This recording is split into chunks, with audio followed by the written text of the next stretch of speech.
Olá, meus queridos companheiros do Grupo Espírita União de Kardec. Mais uma vez é com imensa alegria, com imenso carinho, que aqui estamos para, aproveitando esses momentos, aproveitando esta oportunidade, conversarmos um pouco mais sobre o Evangelho, sobre a vida, os ensinamentos, os feitos e principalmente a própria visita do Cristo aqui no nosso planeta. Então é com imensa alegria que nós, sempre que podemos, nos manifestamos a respeito do próprio Evangelho. E é claro que a doutrina espírita nos apresenta ainda mais esta imensa oportunidade de, através de uma visão diferente, através de um ponto de vista diferente, nós identificarmos a essência dos ensinamentos do Cristo agora, com leis e princípios que os Espíritos nos apresentam depois de todo o desenvolvimento da própria ciência humana e da nossa própria inteligência. Como éramos, há 2000 anos atrás, quando Jesus aqui esteve. Claro que a gente não tinha uma noção muito clara e exata da própria missão do Cristo. Eu digo isso, gente, tirando a experiência dos próprios apóstolos. Sim, os apóstolos, a gente percebe, eles apenas tiveram uma noção mais clara e exata da missão do Cristo depois que Jesus ressurgiu dos mortos. Depois que eles perceberam, Jesus vive, então tudo aquilo que ele falou é verdade, a partir daí que eles despertaram, que eles conseguiram entender tudo aquilo que Jesus havia dito. Então, imaginem nós, se nós não tivéssemos, ou melhor, se nós não tivemos uma convivência com Cristo, é claro que a gente não teria essa oportunidade e condição de entender. Vejamos aí o próprio Emmanuel, com toda uma capacidade, lógico, naquela oportunidade, com o encontro com Jesus, ele era um senador, e um senador romano talvez estivesse, principalmente, porque era um povo que dominava justamente os hebreus, ele tinha ainda, ou ele trazia consigo, um pouco desse orgulho que dificultava entender e captar a missão e a mensagem do próprio Cristo. Mas Emmanuel também não conseguiu, ele precisou de mais um tempo para assimilar. E olha que o choque de Emmanuel aconteceu principalmente através da sua própria esposa, que ajudou a lhe mostrar o caminho. Então nós, hoje, estamos tendo essa oportunidade. E é exatamente isso que diz a questão 627 de O Livro dos Espíritos. Através das lições que os Espíritos nos trouxeram, de facilitar a nossa compreensão e o entendimento dos ensinamentos do Cristo trazidos, ou que chegaram até nós através dos Evangelhos. E de modo muito especial, essa é uma leitura que eu particularmente tenho uma predileção, porque ela está ali naqueles primeiros capítulos. Eu já tive a oportunidade de me referir a vocês ou me dirigir a vocês sobre esses capítulos iniciais do Evangelho segundo o Espiritismo. Considero os 4 primeiros como base ou como aquelas colunas que vão sustentar todo este edifício, porque elas encerram em si princípios que, se nós não compreendermos, se nós não nos conscientizarmos deles, e principalmente, se nós não nos convencermos que eles representam a verdade, nós vamos ter dificuldade para encarar e, sobretudo, para entender todo o ensinamento, tanto de Jesus quanto dos Espíritos. E a leitura sobre o ponto de vista está exatamente aqui, neste capítulo 3, onde Jesus diz que o meu reino não é deste mundo. No capítulo 2. O meu reino não é deste mundo. Gente, o que Jesus quis dizer com isso? Qual foi o impacto que essa sua palavra, que essa sua frase teve nas pessoas. E eu pergunto, qual é o impacto que esta palavra tem hoje no nosso planeta? Estava, inclusive, agora há pouco comentando aquela passagem da tempestade acalmada do Evangelho e fazendo uma analogia com as tempestades que nós vivemos hoje no nosso planeta. Nós temos ainda uma dificuldade de entender que Jesus é o governador espiritual e que está tudo sob o seu comando, que está tudo sob controle.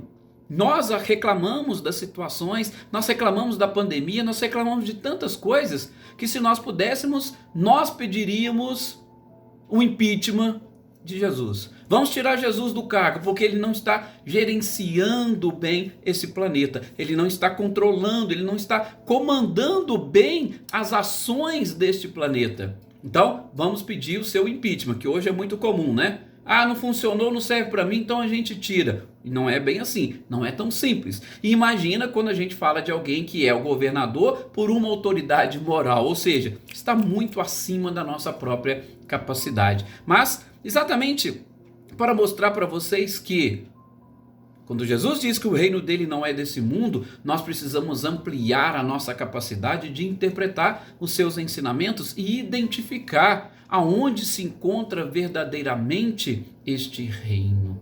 E uma das leituras que vai nos ajudar a entender é exatamente esse ponto de vista. Claro que vocês terão oportunidade de ver outras ou de ouvir outras explicações deste livro, Evangelho segundo o Espiritismo, e sobretudo desse capítulo, mas coube nos falar um pouquinho do ponto de vista. E Kardec vai começar exatamente falando o seguinte: olha, se nós tivermos uma ideia clara e precisa sobre a vida futura, isso será capaz de nos trazer uma fé inabalável. É o que eu acabei de dizer.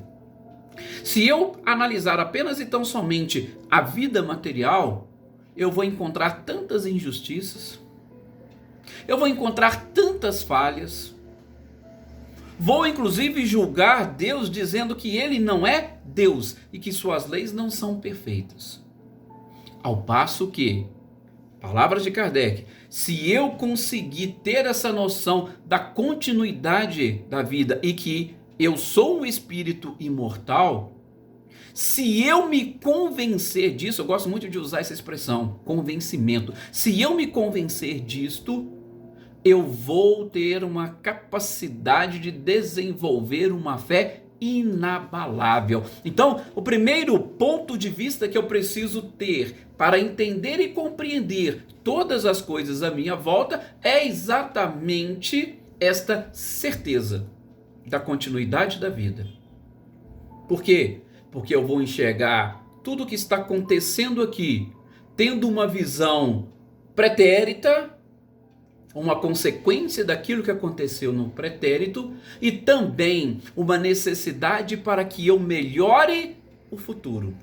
E quando eu consigo encontrar objetivo, quando eu identifico metas, quando eu encontro planejamento em tudo aquilo que está à minha volta, eu consigo desenvolver resignação, submissão à vontade de Deus, e com isso são virtudes que vão sustentar ainda mais esse edifício da própria fé. Fé, gente, é fidelidade. Fé é certeza naquilo que nós falamos, naquilo que nós acreditamos. É a certeza dessas próprias leis que são perfeitas e que regem o destino de toda a humanidade. Isto é fé. Porque o próprio codificador nos dirá: se nós mantemos o nosso ponto de vista apenas e tão somente no que acontece à nossa volta e nesta vida corporal, as coisas vão ficar realmente complicadas. Por que vão ficar complicadas? Porque eu não vou encontrar sentido, significado. Não vou enxergar justiça. Muito pelo contrário, vou enxergar privilegiados. Como que Deus pode? Olha, fulano nasceu num país mais desenvolvido, tem uma vida tranquila. Fulano conquistou um emprego. O outro parece que ele busca, procura, bate de porta em porta e não acha. Mas Se eu, de novo, manter o ponto de vista apenas e tão somente aqui, a minha visão vai ser essa. Mas nós estamos aprendendo que as coisas não são assim. A gente está aprendendo que um dos tópicos que o próprio codificador coloca para nós nesse título é que o nosso pensamento tem que buscar, sobretudo, a nossa essência. E a nossa essência qual é? Espiritual ou corporal?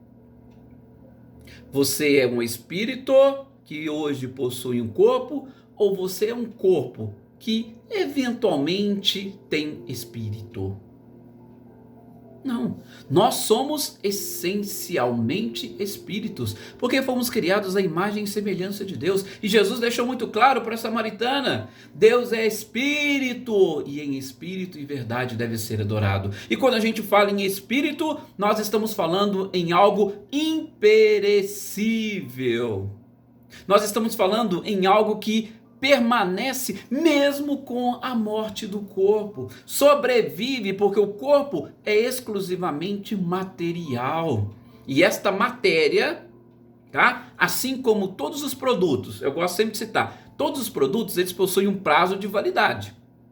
O nosso produto que a gente está usando aqui, esse corpo físico, material, ele tem um prazo de validade. O nosso corpo espiritual, ele tem um outro prazo de validade.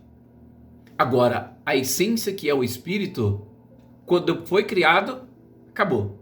Este foi criado para ser imortal. Olha aqui, que coisa fantástica. Então, eu preciso, de novo, continuando esse ponto de vista, entender que a essência e o principal é a vida espiritual e que a vida material ela tem o seu prazo de validade de acordo com a programação e principalmente de acordo com as necessidades reencarnatórias ligadas ao passado e que preparem o futuro.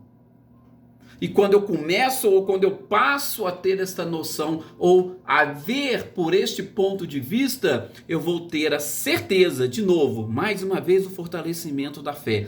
Eu vou ter a certeza de que esta vida material é passageira e eu começarei a construir coisas para o futuro.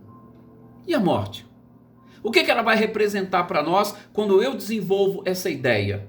Ora, a morte nada mais é do que uma passagem, do que um retorno, do que uma libertação. Porque quando eu passo a estudar a vida espiritual, eu vou percebendo, eu vou identificando a grandiosidade da própria vida e de tudo aquilo que eu, espírito, sou capaz de desenvolver e desempenhar. E aí, automaticamente, eu vou querer me livrar desta prisão chamada corpo físico. Claro, não estou falando em suicídio, não, mas eu vou alimentar um desejo de viver uma vida espiritual, sobretudo mais avançada, mais evoluída. E aí indico a todos vocês leitura da segunda parte de o livro O Céu e o Inferno, ou A Justiça Divina segundo o Espiritismo. Nós vamos identificar, sobretudo nos espíritos mais atrasados, espíritos em situação mediana, espíritos que desencarnaram como suicidas, criminosos arrependidos. A gente vai percebendo o que é viver a vida com essa visão ou com este ponto de vista espiritual. Porque a gente enxerga e quer trabalhar e preparar o futuro.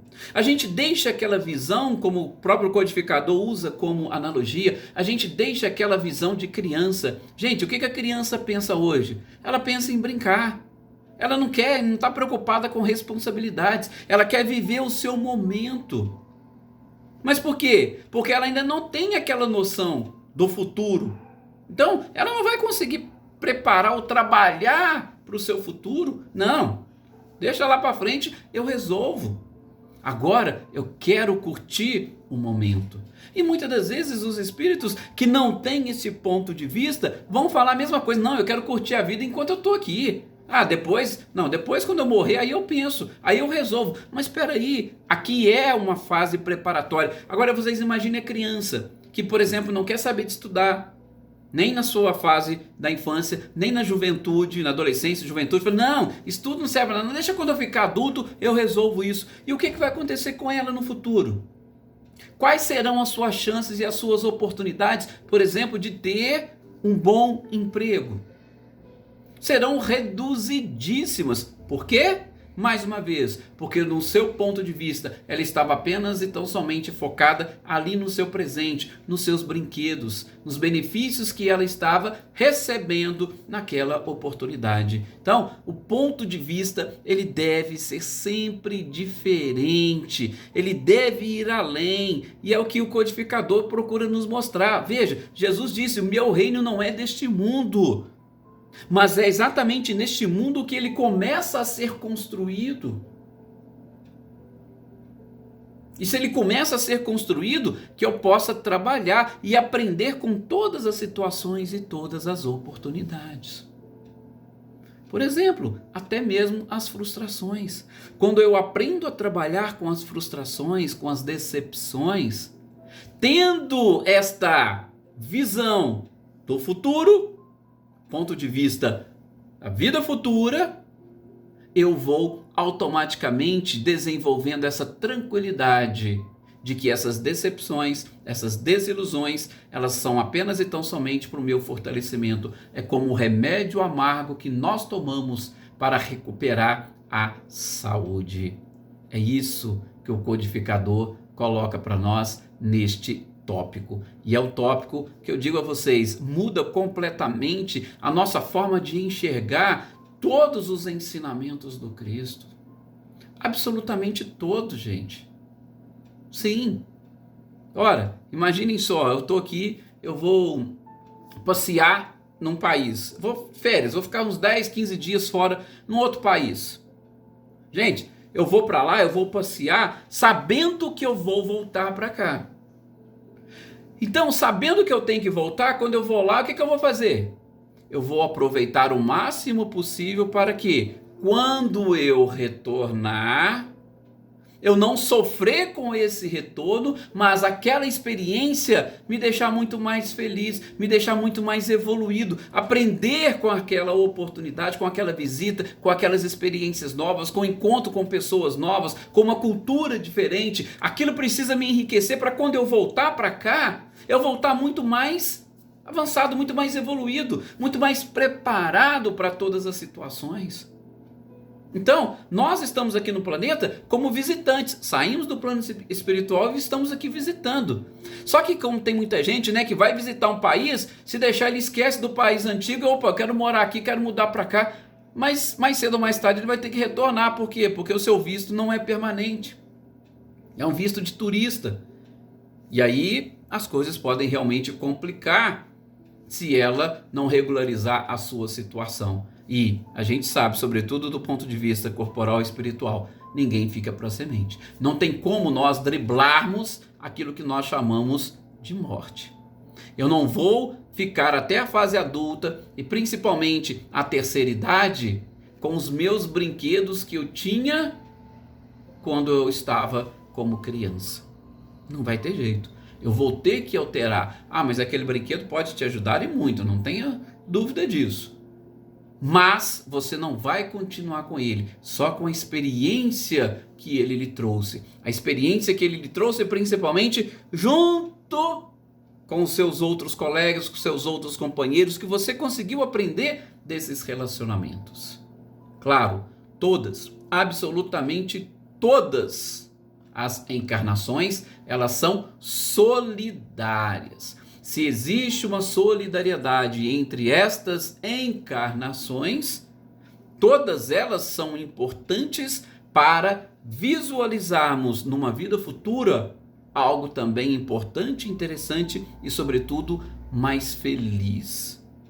Que eu possa, então, desenvolver cada vez mais esse ponto de vista, ou buscar ter um ponto de vista, aquele que o próprio Cristo nos ensinou, para enxergar de uma forma diferente a vida material e corporal que eu estou levando, para enxergar de uma forma diferente o planeta onde eu estou vivendo, mas tendo sempre a certeza de que eu sou um espírito imortal e que toda essa experiência de hoje é para construir um futuro melhor. E aí aprenderei que não posso, não devo, não me convém ajuntar tesouros onde as traças corroem e os ladrões roubam. Pelo contrário, eu devo trabalhar para conquistar um patrimônio que absolutamente ninguém vai retirar de mim. E que, mesmo voltando ao meu mundo primitivo e de origem, que é o espiritual, eu jamais perderei. Dar a César o que é de César e a Deus o que é de Deus. E o ponto de vista nos ajuda a entender tudo isso. Muito obrigado pelo carinho de todos vocês. Continuemos aí com as nossas reflexões, com a nossa oração final, com o passe final e que possamos a cada dia compreender e nos convencermos cada vez mais desses ensinamentos do nosso mestre amado e querido Jesus. Que assim seja.